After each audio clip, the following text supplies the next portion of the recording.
now another guy who quarterbacks Vanguard, a great rower from Dartmouth, one of our founders, Bill McNabb. We keep coming up with these good quarterbacks.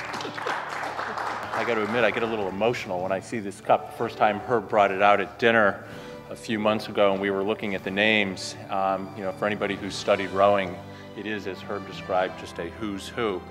And you know, you just can't help get excited thinking about what this is going to evolve to in the great city of Philadelphia. I want to thank the mayor. You know, the vision to bring Dad Vail back, to keep Dad Vail in Philadelphia, bring it back, was absolutely something that had to happen. I also want to acknowledge we've got some great supporters here who are going to help make this event, I think, the greatest event in the world.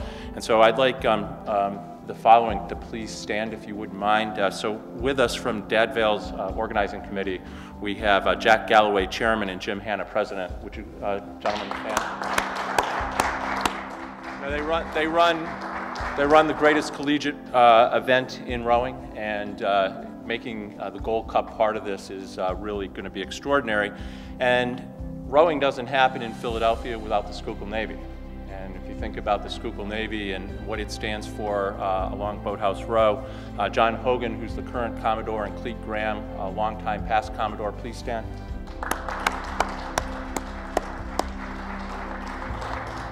Let me give you a little sense of how I think this is going to work.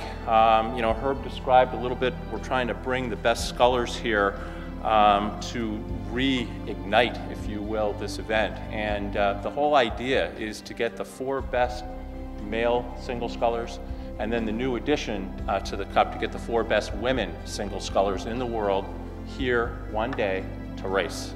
And if you think about it, it hasn't happened in North America in my lifetime, and to have this kind of event in the middle of Dad Vail is extraordinary just to think about.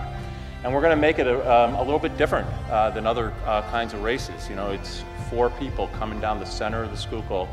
The winner will get a you know, newly commissioned sort of new minted version of a cup and $10,000. Very rare in the rowing world to have prize money. And second and third place will be $5,000 and $2,500 respectively. But to have, again, both men and women competing, a real first for the Gold Cup in its history.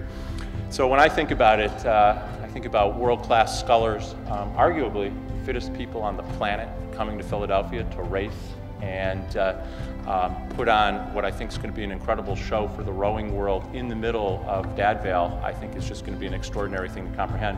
I don't know about all of you. I cannot wait for this to happen. So May 14th can't come soon enough, and I'll be really excited to be there on the banks, I hope with everybody here, cheering these people on as they come down the course. Thank you, and we really appreciate all the support. We are all just tremendously excited about bringing the Gold Cup back here to its home in Philadelphia. Mr. Mayor, it's my honor to introduce the 2 gentlemen who are actually going to present the Gold Cup to you. First is John B. Kelly III, who is sitting right back there. Why don't you stand up? Give you a round of applause. Certainly the Kelly name needs no introduction here in Philadelphia. His grandfather, Jack Kelly Sr., as was indicated earlier, won the Olympic single sculling event in the 1920 Olympics. And it was really in honor of that occasion, because it was the first time, I believe, an American had actually won a gold medal at the rowing Olympics, that the Gold Cup was created. So in honor of that, he had his name inscribed in 1920 as the first recipient of the Gold Cup. So I'd also like to introduce Don Sparrow, who is a legendary oarsman in rowing circles. Anyone who knows anything about rowing knows Don Sparrow. He really is a legendary guy. He has had many accomplishments in and out of rowing. Among them, he was a finalist at the 1964 Tokyo Olympics in single sculls. He set the course record at Henley in the diamond sculls on his way to winning it in 1965. And of course, he was the world single sculling champion and the Gold Cup champion in 1966 when he won in Bled, Yugoslavia. And Don's name is actually the last name that appears on the Gold Cup as it stands today when it was presented to him in 1966. So we have the first and the last names that are on the Gold Cup with us today. Mr. Mayor, it is indeed a high honor and a pleasure, and I'm here to tell you that come May of 2011, we're going to add some new names to the Gold Cup for the first time in over 45 years. And again, we're just so excited to have this event, really an Olympic event, in the middle of the Dad Vail Regatta here in Philadelphia. So thank you very much.